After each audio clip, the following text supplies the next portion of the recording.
வணக்கம் மக்களே. ஸோ போன வாரம் போட்ட எபிசோடுக்கு நல்ல ரெஸ்பான்சஸ், அதுக்கு ஃபர்ஸ்ட் ஆஃப் ஆல் ரொம்ப நன்றி. ஸோ ஒவ்வொரு எபிசோடுக்கும் ரெண்டு பிளேவாக ஜாஸ்தி ஆகிட்டு இருந்துச்சுங்க. ஃபஸ்ட் எபிசோடு 15 பேர், அப்புறம் 17 பிளேயர், அப்புறம் 19. இப்போ இன்றைக்கி எபிசோடுக்கு வந்து நீங்கள் 2 தான் ஜாஸ்தி ஆகிட்டு இல்லை. இப்போ அது அப்படியே 2 4 ஆகலாம், 4 8 ஆகலாம், 8 15ன்ட்டு நீங்கள் உலகம் எங்கும் நம்ம பாட்காஸ்ட்டை கேட்க வைக்கிறது உங்கள் கையில் தான் இருக்குது. உங்களுக்கு தெரிஞ்சவங்களுக்குலாம் ஷேர் பண்ணுங்கள். ஷேர் பண்ணுறதுக்கு முன்னாடி நீங்கள் கேளுங்க. ஷேர் கூட அப்புறம் பண்ணிக்கலாம். நீங்கள் இவன் ஷேர் தானே பண்ண சொன்னான் அப்படின்னு சொல்லிட்டு ஷேர் பண்ணிவிட்டு விட்டுட்டிங்கன்னு வைங்களேன், ரெகுலர்ஸ் அப்புறம் எனக்கு சோகமாயிரும். அதனால் நீங்கள் கேட்குறது தான் ஃபஸ்ட்டு ப்ரையாரிட்டி. கேட்டுட்டு பிடிச்சிருந்ததுன்னா அப்படியே ஷேர் பண்ணுங்கள். ஸோ அதோட சொல்லிட்டு நான் ஆக்சுவலி இன்றைக்கி வீடியோன்றேன் பாருங்கள். இன்னி எபிசோடு வந்து ஒரு சின்ன அனௌன்ஸ்மெண்ட்டாக தான் போடலான்ட்டு இருந்துச்சு. நான் வந்து சரி ஓகே நம்ம ரெகுலராக போடுறேன்னு பிளான் பண்ணிட்டோம். நம்ம ரெகுலராகன்றப்போ பழைய மாதிரி தான் போட போகிறோன்றப்போ பழைய மாதிரி சாட்டர்டே வந்துடலாம் அப்படின்னு நான் போன வாரம் ஒரு பிளான் இருந்துச்சு. ஸோ நான் என்ன யோசித்தேன், ஓகே டியூஸ்டே பண்ணிட்டோம், இப்போ சாட்டர்டேவே வந்து ரொம்ப கேப்பே இல்லாமல் 2 எபிசோட் போட்ட மாதிரி இருக்கும் அப்படின்னு நான் நினச்சேன். அப்புறம் சரி ஓகே ஒரு வாரம் கேப் எடுத்துகிட்டு இப்போ போன வாரம் டியூஸ்டே போட்டோம். அப்புறம் இந்த வாரம் டியூஸ்டே ஒரு அனௌன்ஸ்மெண்ட் மாதிரி சொல்லிட்டு அப்படியே சாட்டர்டே ஒரு எபிசோட் போட்டுடலாம் அப்படின்னு தான் என்னோடய ஐடியா இருந்துச்சு. அப்புறம் பார்த்தீங்கன்னா திடீர்னு நேற்று கால் பண்ணி நம்ம நண்பர் ஒருத்தர், என்னடா இன்னும் இந்த வாரம் பாட்காஸ்ட் போடல அப்படின்னு கேட்குறாரு. எனக்கு ஒரு அன்பால் அடிச்சிட்டாங்க அப்படின்ற மாதிரி எமோஷ்னலாக அட்டாக் ஆகிடுச்சுங்க. இந்த ஆளுக்காவது நம்ம போடணுண்டா அப்படின்ற மாதிரி ஃபீல் பண்ணி ஓகே பரவாயில்ல, 2 எபிசோட் பேக் டு பேக்காக வந்தால் பரவாயில்ல. இன்றைக்கி ஒரு எபிசோட் 1 நிமிஷமாக இருந்தேன்னா 10 நிமிஷமாக என்ன எபிசோட் தான் அப்படின்னு சொல்லிட்டு இன்றைக்கி இந்த எபிசோட் நம்ம பண்ணுறோம். ஸோ அதிலே நான் அனௌன்ஸ்மெண்ட்டாகவும் சொல்லிடுறேன். ஸோ இன்றைக்கி ஒரு எபிசோடு வரும், அடுத்து சாட்டர்டே ஒரு எபிசோடு வரும். சாட்டர்டேலேருந்து மறுபடியும் சாட்டர்டே பழைய மாதிரி நம்ம எப்படி ஒரு 2 வருஷத்துக்கு முன்னாடி, அது 2 வருஷம் இல்லை இப்போ 3 வருஷம் ஆயிடுச்சு. 3 வருஷம்ப்பா யோசிச்சு பார்த்தாலே வாங்க, அது வேறு கண்டென்ட்டு. ஒரு 3 வருஷத்துக்கு முன்னாடி எப்படி சாட்டர்டே போட்டுருந்தோமோ அந்த மாதிரி பழைய மாதிரி நம்ம பண்ணலாம். So let's get back to it's just another podcast with me R Ritheesh. So வாங்க இன்றைக்கி எபிசோடில் என்னென்னு பார்க்கலாம். ஸோ போன எபிசோடில் வந்து நம்ம பொலிட்டிக்கல் ஹாரர் அப்படின்ற ஒரு மூவி ஜான்ரை பற்றி பேசணும். இந்த டைம் இன் பர்டிகுலர் ஒரு மூவியை பற்றி பேசலாம். ஆனால் it is a blend of multiple genres plus various aspects of film மேக்கிங்கை யூஸ் பண்ண ஒரு படம். அது நான் இந்த படத்தை பற்றி நான் உங்ககிட்ட பேசினாலே பல விஷயங்கள் இதன் மூலமாக உங்ககிட்ட நான் எக்ஸ்பிளைன் பண்ண முடியும் அப்படின்றக்காக தான் இந்த படத்தை சூஸ் பண்ணேன். ஸோ அதில் ஃபஸ்ட் ஆஸ்பெக்ட் என்ன அப்படின்னு நான் வந்து கொஞ்சம் பில்டப்லாம் கொடுத்துக்கிறேன். என்ன படம்னு எடுத்துன்னு சொன்னால் இன்ட்ரெஸ்ட் இருக்காது, அதனால் வந்து ஆஸ்பெக்ட்லேருந்து அப்படியே நம்ம படத்துக்கு போகலாம். ஸோ நம்ம ஃபஸ்ட் ஆஸ்பெக்டாக எதை பார்ப்போம்னா ரோஷாமான் எஃபெக்ட். ஸோ இது நீங்கள் நிறைய இடத்துல கேள்விப்பட்டிருப்பீங்க. சினிமா பற்றி கொஞ்சம் நல்லா தெரிஞ்சவங்களுக்கு ரோஷாமான் எஃபெக்ட்னா என்னென்னே தெரியும். பட் நான் இருந்தாலும் நம்ம ஜென்ரல் ஆடியன்ஸ்க்காக எக்ஸ்பிளைன் பண்ணோம்னா, ரோஷாமான் எஃபெக்ட் அப்படின்னா ஒரு ஈவெண்ட் நடக்கும், அந்த ஈவெண்ட்டை தெரிஞ்சுக்கிறதுக்காக நம்ம போய் இன்வெஸ்டிகேட் பண்ணுறப்போ ஒவ்வொருத்தரும் ஒவ்வொரு மாதிரி ஒவ்வொரு பெர்ஸ்பெக்டிவ் நமக்கு கிடைக்கும். ஸோ டிஃப்ரெண்ட் பெர்ஸ்பெக்டிவ்ஸ் நம்ம காட்டி கடைசியில் உண்மையாக என்ன நடந்தது அப்படின்னு காட்டுறதுக்கு பேர் தான் ரோஷாமான் எஃபெக்ட். ஸோ இதில் பெர்ஸ்பெக்டிவ்ஸ் எல்லாமே பொய்யா இருக்கணுன்ற அவசியம் இல்லை. அவங்க கண்ணில் அவங்க எதை பார்த்தாங்களோ, அவங்க அதை எப்படி சொல்கிறாங்களோ, அந்த மாதிரி அவங்களோட வேர்ஷன் ஆஃப் ஒரு உண்மையை வேறு விதமாக சொல்கிறதுக்கு பேர் தான் ரோஷாமான் எஃபெக்ட் அப்படிம்பாங்க.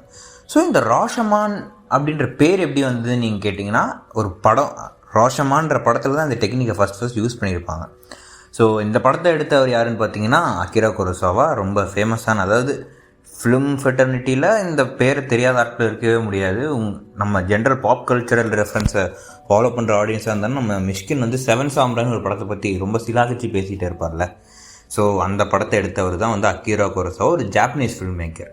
ஸோ நம்ம ரோஷாமான் படத்தை பற்றி பேச போகிறது கிடையாது. பட் நம்ம பேச போகிற படம் ரோஷாமான் படத்துலேருந்து ஹெவியாக இன்ஸ்பயர் ஆன ஒரு படம். ஸோ இந்த ரோஷாமான்லேருந்து இன்ஸ்பயர் ஆன படங்கள்னு பார்த்தோம்னா, இப்போ நான் பேச போகிற படத்தை தாண்டி விருமாண்டி, ஆயுத எழுத்து, துருவங்கள் 16ன்ட்டு தமிழில் இவ்வளோ ஃபேமஸான படங்கள் நம்ம ரோஷாமான் எஃபெக்ட்லேருந்து இன்ஃப்ளூயன்ஸ் ஆன படங்கள். ஸோ நம்ம கமல் வந்து விருமாண்டி பற்றி பேசுகிறப்போ அவரே ஓப்பனாக சொல்லியிருக்காரு, நான் ரோஷாமான் படம் இல்லாமல் இன்னொரு படத்தை பார்த்து நம்ம ரொம்ப இன்ஃப்ளூயன்ஸ் ஆகி பண்ண படம் தான் வந்து விருமாண்டி அப்படின்னு சொல்லியிருக்காரு. ஸோ என்னடா இவ்வளோ பில்டப் கொடுக்குறா, சொல்கிறா அந்த படம் தான் என்ன அப்படின்னு கேட்டிங்கன்னா, 1954 சிவாஜி கணேசன் நடித்து வெளியான அந்த நாள் அப்படின்ற ஒரு படம். ஸோ என்னடா அவன் 1954ன்றான், ஆனால் என்னென்னமோ மாடர்ன் சினிமேட்டிக் டெக்னிக்ஸ்லாம் பேசுகிறான் அப்படின்னு நினைக்கிறீங்களா? ஆக்சுவலி இந்த படம் எப்பயும் போல நம்ம தமிழில் இல்லைன்னா ஜென்ரலாக சினிமாலேயே வந்து இந்த ரிலீஸ் ஆனப்போ உடம்பு பின்னாடி கல்ட் கிளாஸாக ஆகும் தெரியுமா, அந்த மாதிரி ஒரு படம் தாங்க இந்த அந்த நாள். ஸோ இந்த படத்தை பற்றி நான் ஏன் வந்து சூஸ் பண்ணேன், நான் முன்னாடியே சொன்ன மாதிரி பல விஷயங்கள் இந்த படத்தில் இருக்குது அப்படின்றப்போ it was a path breaking film அந்த டைமில் பார்த்தீங்கன்னா. ஸோ 1950s தமிழ் சினிமானா நம்மளுக்கு என்ன ஞாபகம் வரும் சொல்லுங்கள் பார்ப்போம். பாடல்கள் நிறையா, வசனங்கள் நிறைந்த படங்கள். இப்போ வெரி ஹெவி எக்ஸாம்பிள் பராசக்தி, அந்த கோர்ட் ரூம் டயலாக்லாம் இன்னி வரைக்கும் ரெலவெண்ட்டாக இருக்க ஒரு ஆஸ்பெக்ட் தமிழ் சினிமாவாக இருக்கட்டும், இல்லை தமிழ் பாலிட்டிக்ஸாக இருக்கட்டும். ஸோ இது எல்லாமே ரொம்ப ரிலவெண்ட்டாக இருக்கிற ஒரு ஆஸ்பெக்ட். அவ்வளோ அருமையாக டைலாக்ஸ் எல்லாம் அந்த காலத்தில் எழுதிட்டு இருந்த டைமில் இந்த படத்தில் பெருசாக டைலாக் கிடையாது. அதாவது நம்ம இப்போ ஒரு படம் பாட்டு இல்லாமல் வந்தாலே ஆஹா ஓஹோன்னு பேசுகிறோம், ஆனால் இந்த படம் வந்த காலகட்டத்தில் இந்த படத்தில் பாட்டு கிடையாது. ப்ளஸ் நம்ம கமல் அவர்கள் வந்து இந்த படம் அவரோட விருமாண்டி படத்தை இன்ஸ்பயர் பண்ணிச்சுன்னு சொன்னார்ல, அவர் இந்த படத்துலேருந்து இன்ஸ்பயர் ஆகி இன்னொரு படமும் பண்ணியிருக்காரு. அதாவது அவர் எடுத்த படம் இல்லை, ஆனால் அவர் நடித்த படம். அவர் கதை எழுதி நம்ம லோகேஷ் கனகராஜ் எடுத்து நடித்த விக்ரம் படமே வந்து அந்த நாள் படத்துலேருந்து ஹெவியாக இன்ஸ்பயர் ஆன ஒரு படம் அப்படின்றது கமல் ரொம்ப ஓப்பனாக சொல்லியிருக்காரு. ஸோ இந்த அந்த நாள் படத்தோட கதை என்ன அப்படின்னு நம்ம பார்த்தோம்னா, இது ஃபஸ்ட்டு சீன்லேயே நம்ம ஹீரோ சிவாஜி கணேசன் என்ற ராஜன் வந்து கொல்லப்படுறாரு. என்ன ப்ரோ ஃபஸ்ட் சீன்லேயே ஹீரோ செத்துட்டாரா அப்படின்னு கேட்டிங்கன்னா, ஆமாம், ஃபஸ்ட் சீன்லேயே ஹீரோ செத்துட்டார். அவர் செத்ததை பக்கத்து வீட்டில் ஒருத்தர் கேட்டு வந்து பார்க்குறாரு. இவர் என்னடா இப்படி இறந்து கிடக்கிறாருன்ற ஒரு அதிர்ச்சியில் போய் போலீஸை கூப்பிட்டு வர்றாரு. ஸோ ஒரு போலீஸ் வந்து இந்த கேஸெல்லாம் இன்வெஸ்டிகேட் பண்ணி பக்கத்து வீட்டுக்காரங்கிட்டையும் இல்லை அந்த வீட்டுக்குள்ளே இருக்க ஆளுங்கிட்டையும் அவரை பற்றி கேட்டு அவரோட கொலைக்கு என்ன காரணம் அப்படின்னு தெரிஞ்சுக்கிறது தான் இந்த படம். ஸோ இதில் ரோஷமான எஃபெக்ட் எங்கே வருதுன்னு பார்த்தீங்கன்னா, அவர் போய் இன்வெஸ்டிகேட் பண்ணுறப்போ அவரை பற்றின அபிப்பிராயம் ஒவ்வொருத்தர்கிட்ட ஒவ்வொரு மாதிரி இருக்கும். ஒருத்தர் வந்து அவர் ஃபார் எக்ஸாம்பிள் அவருக்கு ஒரு தம்பி இருக்கும். அவர் வந்து அவர் பயங்கர ஈகோவான ஆள், ரொம்ப சிட்டுன்னு பேசுகிற ஆள், ஹெல்ப்பே பண்ண மாட்டா அப்படின்னு வந்து அவரோட தம்பி சொல்லுவாங்க. அப்புறம் பக்கத்து வீட்டுக்காரன்னா இந்த மாதிரி அவர் பிரச்சனை பண்ணுற ஆள், ரொம்ப ஒரு மாதிரி சிடு மூஞ்சி வச்சுட்ருப்பாங்க. இப்படி ஒவ்வொருத்தரும் ஒவ்வொரு கதையை சொல்லிகிட்டே இருப்பாங்க அவரை பற்றி. ஸோ நமக்கு வந்து என்னென்னா ஃபஸ்ட் ஹாஃப் ஃபுல்லாகவே ஒரு 3 ஃப்ளாஷ்பேக் இருக்குங்க. நமக்கு ஃபஸ்ட் ஹாஃப் பார்த்துட்டு என்னடா அது ஓகே, ஒவ்வொருத்தரும் ஒவ்வொரு மாதிரி சொல்கிறாங்க. ஃபஸ்ட் டைம் இன்ட்ரெஸ்டிங்காக இருக்குது, second time okay, third time என்னன்னா ஓகே, ஒவ்வொரு டைம் படம் ஃபுல்லாக இப்படியே தான் இருக்கும் அப்படின்னு நம்ம நினைக்கிறப்ப தான் அங்கே தான் வந்து ரைட்டர் ஜாவேர் சீதாராமனும் டைரக்டர் சுப்பிரமணியம் பாலச்சந்தர், பாலச்சந்தர், இவர் வந்து பாலச்சந்தர் கிடையாது. நான் கூட இந்த படத்தை பாலச்சந்தர் டைரக்ட் பண்ணியிருக்காருன்னு நினச்சேன்னா, பாலச்சந்தர் நம்ம பாலச்சந்தர் நினச்சா கிடையாது. இவர் வந்து பாலச்சந்தர் 1954 அந்த நாள் எடுத்தவர். ஸோ இந்த படத்தோட ரைட்டர்ஸ் வந்து ஒரு நார்மல் ஹூடனிட்னா, ஸோ இது ஒரு புது டேர்ம் நான் உங்களுக்கு சொல்கிறேன். ஹூடனிட்ன்றது யார் பண்ணா, ஒரு கொலை நடந்திருக்கோ அதை யார் பண்ணான்னு விசாரிக்கிற படங்கள் பேர் தான் ஹூடனிட் அப்படின்பாங்க. ஸோ ஒரு ஹூடனிட் இன்வெஸ்டிகேஷன் த்ரில்லராக இருக்கிற படம் செகண்ட் ஹாஃபில் ஒரு ஜியோ பொலிட்டிக்கல் ஸ்டேஜுக்கு போகுங்க. அது எக்ஸ்ட்ராடினரியாக அந்த டிரான்சிஷன் பண்ணியிருப்பாங்க. நார்மலாக ஒரு கொலையை விசாரிச்சுட்டு இருக்கப்போ அந்த கொலைக்கான காரணம் என்ன, அதுவும் கிளைமேக்ஸை நோக்கி போகிறப்போ என்னடாப்பா நம்ம இன்னமும் ஒரு படம் பார்த்துட்டு இருந்தோம், என்னடா அப்படியே வேறு மாதிரி ஒரு படமாக இருக்குன்னு லிட்ரலாக அந்த ஒரு தாட் உங்களுக்கு வராமல் இருக்கவே இருக்காது. அப்படி ஒரு எக்ஸலண்ட்டான ஒரு ரைட்டிங் இந்த படத்தில் இருக்கும். அதாவது ஃபார் எக்ஸாம்பிள் சிவாஜி கணேசனோட கேரக்டர் இருக்குல்லங்க, அதாவது அந்த காலத்தில் அப்படி ஒரு ஹீரோ கேரக்டர். ஸோ நம்ம ஜென்ரலாகவே ஆஃப் லேட் கொஞ்சம் நம்ம ஒரு மாதிரி கிரே ஷேடட் கேரக்டர்ஸை பார்த்து வரோம். ஆனால் அதுக்கு முன்னாடி நம்ம ஹீரோஸ்லாம் ரொம்ப நல்லவர், வல்லவர், அவருக்கே கஷ்டமாக இருந்தாலும் மற்றவங்களுக்கு நல்லவு பண்ணுறவர். அதாவது என்ன தான் ரவுடியாக இருந்தாலும் சுயநலவாதியாக இல்லாமல் அவர் ரவுடியாகவே இருந்தாலும் அவர் மக்களுக்கு நல்லது தாங்க பண்ணுறாரு. இப்படி தான் இருக்கும் நம்ம ஹீரோ கேரக்டர்ஸ். ஆனால் 1954 இருந்த ஒரு கேரக்டரை ஆல்மோஸ்ட் பார்டர் லைன் பிளாக்கு, அதாவது கிரேலேருந்து பிளாக்குள்ளே இருக்க ஒரு கேரக்டராக தான் சிவாஜி கணேசன் ஒரு கேரக்டர் எழுதியிருப்பார். அண்ட் நம்ம சிவாஜி கணேசன் எப்போயுமே அசோசியேட் பண்ணுறது வந்து ரொம்ப எக்ஸாஜரேட்டட் ஓவர் ஆக்டிங் கூட அசோசியேட் பண்ணி பார்ப்போம். ஆனால் இந்த படத்தில் அவரோட ஆக்டிங் பார்த்திங்கன்னா அவ்வளோ சட்டிலாக, அவ்வளோ நுவான்ஸ்டாக, அவ்வளோ அருமையாக பண்ணியிருப்பாருங்க.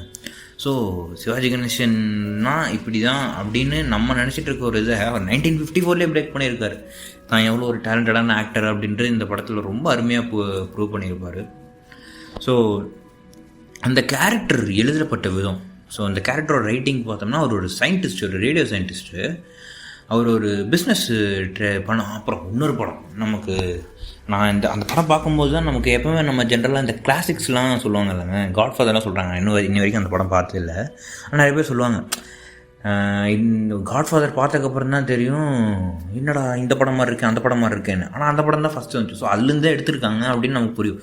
அந்த மாதிரி இந்த படத்தில் சிவாஜி கணேசனோட கேரக்டர் வந்து ஒரு ஃபேமஸான சூர்யா படத்தில் வில்லன் கேரக்டர். அதாவது சூர்யாவுக்கு அப்பாவே நடித்தவர் தான் வில்லனாக நடிச்சிருப்பார். மாற்றான் படத்தில் வர அந்த அப்பா கேரக்டரை எனக்கு இதுலேருந்து தான் எவ்வளோ இன்ஸ்பயர் பண்ணியிருப்பாங்களோ அப்படின்னு கூட ஒரு தோணுச்சு. நிறைய வாய்ப்புகளுமே இருக்குது. அந்த மாதிரி ஒரு கேரக்டர் தான் வந்து சிவாஜி கணேசனோட கேரக்டர். ப்ளஸ் இந்த கதை நடக்கிற பேக்ட்ராப் வந்து 1943 வேர்ல்டு வார் நடக்கிறப்போ. ஸோ அந்த வேர்ல்டு வார் இந்த கதைக்குள்ள அவங்க கொண்டு வந்த விதமாக இருக்கட்டும். ப்ளஸ் இந்த படத்தோட ஹீரோயின் அவங்க வந்து நம்ம ஹீரோவோட ஒய்ஃபாக நடித்தவங்க வந்து ஐடியாலஜிக்கல், அதாவது இப்போ வந்து நம்ம மகான் படத்தில் அப்பாவுக்கும் பையனுக்கும் இருக்க ஐடியாலஜிக்கல் கிளாஸை பற்றி பேசிகிட்டு இருக்கோம். ஆனால் அந்த காலத்தில் ஒரு ஹஸ்பண்ட் அண்ட் ஒய்ஃப்குள்ளே ஒரு ஐடியாலஜிக்கல் கிளாஸ். அவங்க வந்து பயங்கர பேட்ரியாட்டிக்கான ஆள், இவர் வந்து பயங்கர ஒரு செல்ஃபிஷான ஒரு ஆள். அவங்க ரெண்டு பேர்த்துக்குள்ளே இருக்க அந்த டைனமிக்ஸே வந்து ரொம்ப அருமையாக பண்ணியிருப்பாங்க. ஸோ அந்த கேரக்டர் வந்து பண்டரிபாய் அப்படின்ற ஒரு ஆக்ட்ரஸ், இது ஒரு பழம்பெரும் நடிகை அவங்க பண்ணியிருப்பாங்க. ப்ளஸ் அந்த படத்தில் இவர் நம்ம டிடெக்டிவாக ஒருத்தர் பண்ணியிருப்பார், ஜாவர் சீதாராமன் அப்படின்றது தான் இந்த படத்தோட ரைட்டருமே கூட. ஸோ அவரோட பெர்ஃபார்மன்ஸஸாக இருக்கணும், பெர்ஃபார்மன்ஸஸாகவே ரொம்ப டாப் நாச்சாக இருக்கிற ஒரு படமாக தான் இருக்கும். ப்ளஸ் இப்போ சொன்ன வரைக்குமே வந்து பார்த்திங்கன்னா ராஷமான் எஃபெக்ட் இருக்குது, ஜியோ பொலிட்டிக்கல் ஸ்டேஜ் இருக்குது. இதை தாண்டி பார்த்தீங்கன்னா இது வந்து எனக்கு தெரிஞ்ச தமிழில் வந்து very first Nair film. So Nair film என்னென்னா, நாயர்ன்றது ஒரு ஃப்ரெஞ்சு வார்த்தை, அதுக்கு மீனிங் வந்து டார்க். ஸோ வந்து ரொம்ப டார்க்காக பிளாக் அண்ட் ஒயிட்டில் இருந்தால் மட்டும் அது நாயர்னு கிடையாது.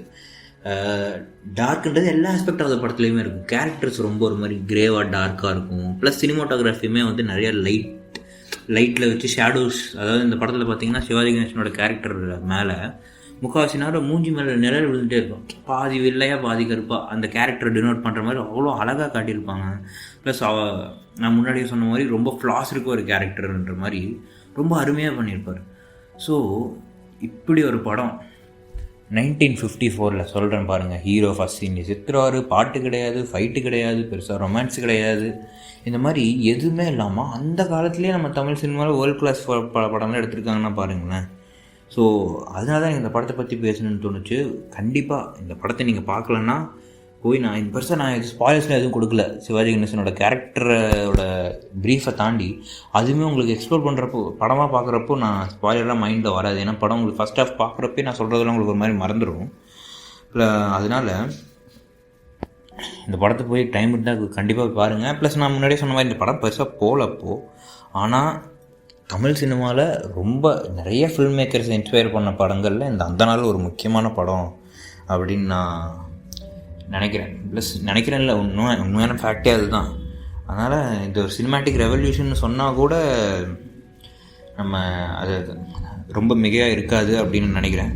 ஸோ இந்த மாதிரி ஒரு லேண்ட்மார்க் ஃபிலிம் நீங்கள் போய் டைம் இருந்தால் பாருங்கள். ஸோ இந்த எபிசோடை பற்றி நீங்கள் என்ன நினைக்கிறேன்ட்டு நம்ம கமெண்ட்ஸில் சொல்லுங்கள். கமெண்ட்ஸ்லாம் என்னடா கமெண்ட்ஸ் அப்படின்னு நீங்கள் கேட்குறீங்க. இன்ஸ்டாகிராமில் வந்து மெசேஜ் பண்ணுங்கள் ப்ரோ, இல்லைன்னா சரி வாட்ஸ்அப்பில் வந்து ரிப்ளை பண்ணுங்கள். இதில் இருக்க கூட்டம் தான் நிறையா மோஸ்ட்லி கேட்க போகிறீங்க. அப்படி இல்லைனாலும் நம்மக்கிட்ட கேட்டு ரீச் அவுட் பண்ணி பேசுங்க. ஸோ இதே மாதிரி ஒரு எபிசோடோட அடுத்த வாரம் இல்லை, இந்த வாரம் சனிக்கிழமையே நான் வரப்போகிறேன் ஆக்சுவலி. ஸோ இந்த வாரம் சனிக்கிழமை நம்ம இதே மாதிரி ஒரு எபிசோடு வந்து பார்த்து வேறு ஏதாவது புதுசாக ஏதாவது பண்ண முடியுமான்னு எனக்கு ஐடியாலாம் இல்லை. ஓகே, இதுவே எனக்கு ஐடியா இல்லைங்க, எனக்கு டக்குன்னு எடுத்து பேசினேன். அந்த மாதிரி இல்லாமல் சாட்டர்டேவுமே வந்து ஒரு நல்ல ஒரு ஐடியாவோடு வந்து உங்களை சந்திக்கும் வரை it's me Ritheesh signing off from it's just another podcast. Tata, bye by.